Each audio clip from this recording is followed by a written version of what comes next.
Assalamualaikum warahmatullahi wabarakatuh. Salam sejahtera untuk kita semua. Semoga Bapak dan Ibu senantiasa dalam keadaan sehat, semangat, dan penuh inspirasi dalam menjalankan tugas dan pengabdian kepada masyarakat. Bapak, Ibu yang kami hormati, sebagaimana amanat Undang-Undang Nomor 23 Tahun 2014 tentang pemerintah daerah, di mana pemerintah daerah memiliki tanggung jawab dalam penyelenggaraan urusan wajib non-pelayanan dasar, salah satunya yakni urusan perpustakaan.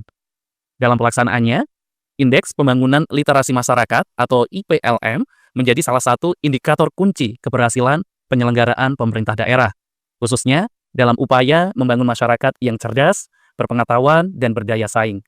Oleh karena itu, pengisian IPLM menjadi kewajiban kita bersama yang bertugas mengelola perpustakaan, baik itu perpustakaan daerah, perpustakaan sekolah, maupun perpustakaan desa.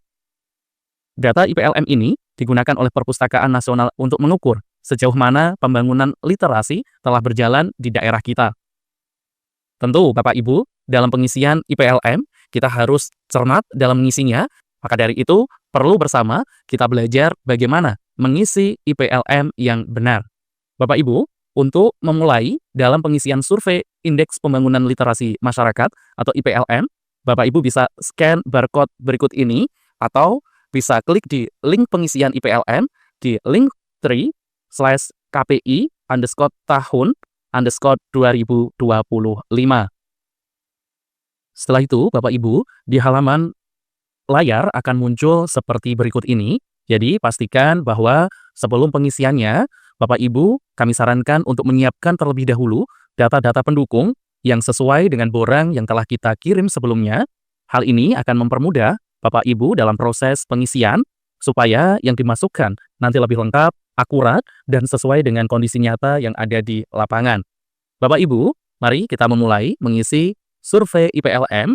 Jadi, pastikan Bapak Ibu, karena kita berada di IPLM wilayah 2, yang mana meliputi Jawa, Bali, NTT, dan NTB, maka kita ngeklik yang nomor 2. Pastikan yang ini ya Bapak Ibu. Setelah itu, nanti akan muncul halaman seperti berikut ini. Bapak Ibu, klik bersedia, jadi dicentang, dan kita lanjutkan, klik berikutnya. Setelah itu, Bapak Ibu, pilih jenis perpustakaan, pilih perpustakaan sekolah. Setelah itu, subjenis perpustakaan sekolah, Bapak Ibu bisa memilih perpustakaan SD apabila Bapak Ibu mengelola perpustakaan SD, atau perpustakaan SMP apabila Bapak Ibu mengelola perpustakaan SMP. Selanjutnya, Bapak Ibu akan muncul jumlah guru dan tenaga kependidikan. Ini Bapak Ibu diisi angka ya. Setelah itu jumlah siswa. Ini juga cukup diisi angka sesuai dengan jumlah siswa yang ada di sekolah Bapak Ibu. Selanjutnya klik berikutnya. Selanjutnya Bapak Ibu, nama sekolah ini sama diisi dengan nama sekolah yang Bapak Ibu kelola, dan pastikan Bapak Ibu dalam pengisiannya menggunakan huruf kapital. Dan dilanjut untuk mengisi nomor pokok sekolah nasional atau NPSN. Ya, ini juga sama Bapak Ibu pengisiannya dalam bentuk angka dan diisi tanpa titik dan spasi. Selanjutnya yakni nomor pokok perpustakaan atau NPP. Apabila Bapak Ibu tidak tahu apakah sekolahnya sudah memiliki NPP atau belum, maka Bapak Ibu harus mengecek terlebih dahulu di situs resmi, yakni di alamat website data.perpusnas.go.id. Setelah itu, Bapak Ibu bisa mencari sekolah Bapak Ibu. Apabila belum memiliki NPP, maka Bapak Ibu bisa menulis angka 0. Jadi bisa diisi 0. Selanjutnya, Bapak Ibu, nama perpustakaan. Apabila di sekolah Bapak Ibu sudah memiliki nama tersendiri dari perpustakaan, maka ditulis nama tersebut. Namun, apabila di sekolah Bapak Ibu perpustakaannya belum memiliki nama, maka diisi dengan perpustakaan dan nama sekolah. Selanjutnya, Bapak Ibu dalam pengisian alamat sama, yakni format nama jalan, desa, dan kecamatan. Contoh, Jalan Wilis nomor 34, Kelurahan Keramat, Kecamatan Nganjuk. Setelah itu, Bapak Ibu memilih provinsi asal, dan di sini pilih Provinsi Jawa Timur dan Kabupaten Nganjuk di bawahnya. Selanjutnya, Bapak Ibu klik berikutnya. Dan ini Bapak Ibu bisa mengisi nama dari pengisi kuesioner. Dan selanjutnya, dalam penulisan kontak pengisi kuesioner ini diharapkan nomor WhatsApp aktif. Dan ingat, dalam penulisannya tidak perlu menambah angka 0 di depan. Berikutnya, di layar Bapak Ibu akan muncul dimensi koleksi. Dalam pengisian jumlah judul koleksi tercetak, Bapak Ibu bisa mengisi jumlah judul buku bacaan, buku referensi, buku paket, buku penunjang lainnya, ataupun majalah juga bisa dimasukkan. Selama pembeliannya maksimal di September 2025. Selanjutnya, dalam pengisian jumlah eksemplar koleksi tercetak, Bapak Ibu bisa mengisi jumlah eksemplar buku bacaan, referensi, buku paket, buku penunjang, majalah, dan untuk buku paket, satu judul maksimal 2 eksemplar. Selanjutnya, jumlah judul koleksi digital ini bisa berupa CD pembelajaran, kaset listening, e-book, atau materi edukasi lainnya. Bahkan Bapak Ibu apabila tidak ada, untuk koleksi digital bisa berupa tugas siswa yang sudah didokumentasi ataupun di-scan, sehingga ini bisa menjadi koleksi dari perpustakaan sekolah. Selanjutnya, dalam pengisian jumlah eksemplar koleksi digital, jumlah eksemplar koleksi digital ini bisa berupa CD pembelajaran, kaset listening, e-book, atau materi edukasi lainnya. Selanjutnya, dalam pengisian penambahan jumlah judul koleksi tercetak dalam 1 tahun terakhir, ini adalah jumlah judul penambahan atau pembelian atau dari hibah atau hadiah dihitung mulai 1 Oktober 2024 sampai 30 September 2025. Selanjutnya, dalam pengisian penambahan jumlah eksemplar koleksi tercetak dalam 1 tahun terakhir, Bapak Ibu bisa menghitung jumlah eksemplar penambahan atau pembelian atau hibah atau hadiah koleksi yang tercetak mulai 1 Oktober 2024 sampai 30 September 2025. Apabila Bapak Ibu sudah mengisi semuanya, maka Bapak Ibu klik berikutnya. Dan selanjutnya, Bapak Ibu, dalam pengisian jumlah tenaga perpustakaan yang memiliki kualifikasi pendidikan ilmu perpustakaan, ini meliputi pustakawan dan tenaga teknis yang memiliki latar belakang pendidikan ilmu perpustakaan, baik itu D2, D3, D4, S1, S2, atau S3, ini berapa orang. Namun, apabila dalam pengelolaan perpustakaan tidak memiliki tenaga pustakawan, maka diisi angka 0. Selanjutnya, jumlah tenaga perpustakaan tidak memiliki kualifikasi pendidikan ilmu perpustakaan. Jadi, Bapak Ibu, ini diisi jumlah pengolah perpustakaan, contoh 3 orang. Maka di sini hanya ditulis angka 3. Selanjutnya, jumlah tenaga perpustakaan yang mengikuti kegiatan pengembangan keprofesian berkelanjutan di bidang perpustakaan dalam 1 tahun terakhir, ini bisa berisi berapa tenaga perpustakaan yang telah mengikuti diklat perpustakaan yang bersertifikat.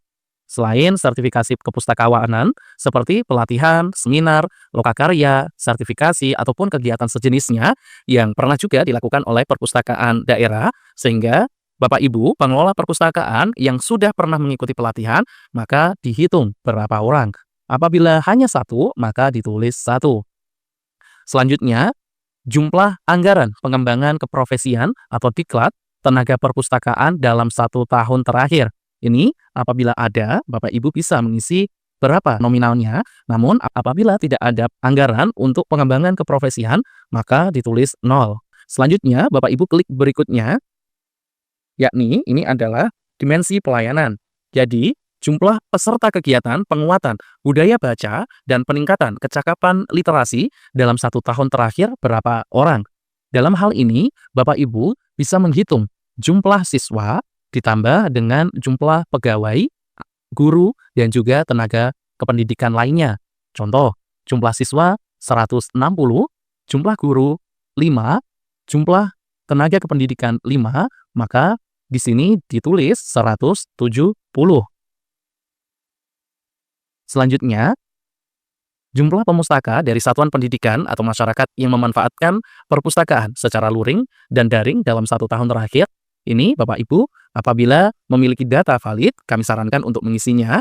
Namun apabila Bapak Ibu bingung dengan pengunjung perpustakaan, kami pastikan bahwa seluruh warga sekolah itu memanfaatkan perpustakaan, entah itu dalam membaca koran, membaca majalah, buku pelajaran, buku paket, dan yang lainnya. Maka Bapak Ibu diperkenankan menulis jumlah seluruh siswa ditambah dengan jumlah tenaga pendidik dan guru.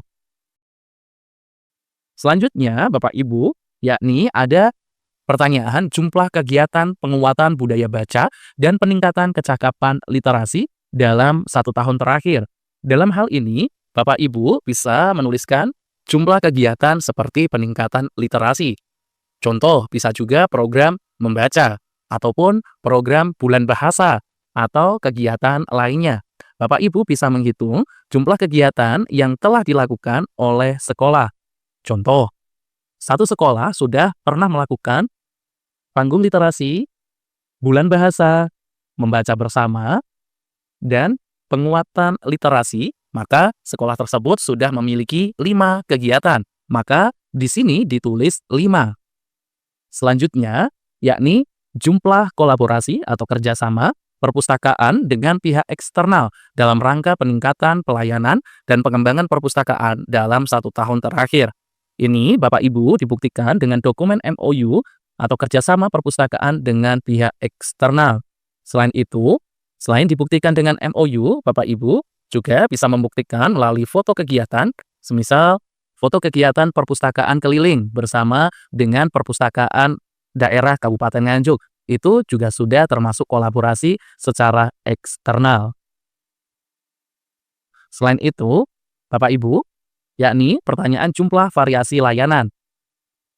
Ini adalah layanan yang ada di perpustakaan yang Bapak Ibu kelola. Sebagai contoh, Bapak Ibu yakni mengadakan layanan peminjaman, layanan ruang baca, layanan referensi. Nah, maka Bapak Ibu sudah memiliki 3 layanan. Maka di kolom ini Bapak Ibu bisa menulis 3. Selanjutnya, yakni jumlah kebijakan dan prosedur pelayanan perpustakaan. Ini Bapak Ibu bisa membuat SOP dalam pelayanan. Apabila Bapak Ibu memiliki 3 versi layanan, maka Bapak Ibu juga harus memiliki 3 SOP. Dan selanjutnya, yang terakhir yakni jumlah anggaran untuk peningkatan pelayanan dan pengelolaan perpustakaan selama 1 tahun. Bapak Ibu, ini diisi yakni penjumlahan dari anggaran dari dana BOS dan juga non-dana BOS. Dijadikan satu dan Bapak Ibu menulis di sini sesuai dengan jumlahnya. Setelah itu, Bapak Ibu klik berikutnya dan pastikan Bapak Ibu sudah mengupload dokumentasi kegiatan seperti buku induk, buku peminjaman, kegiatan peminjaman, dokumen MOU, dokumen SOP, dan lain sebagainya diunggah dalam Google Drive sehingga Bapak Ibu bisa mengopi linknya dan ditaruh di kolom berikut ini. Dan setelah selesai, Bapak Ibu tinggal klik kirim. Demikian penjelasan singkat mengenai tata cara pengisian Indeks Pembangunan Literasi Masyarakat atau IPLM. Dan tentu Bapak Ibu, mari bersama kita wujudkan masyarakat Nganjuk yang cerdas, berbudaya baca, berdaya saing tinggi. Dengan pengisian IPLM yang tepat dan akurat, kita turut membangun fondasi literasi yang kuat bagi kemajuan daerah.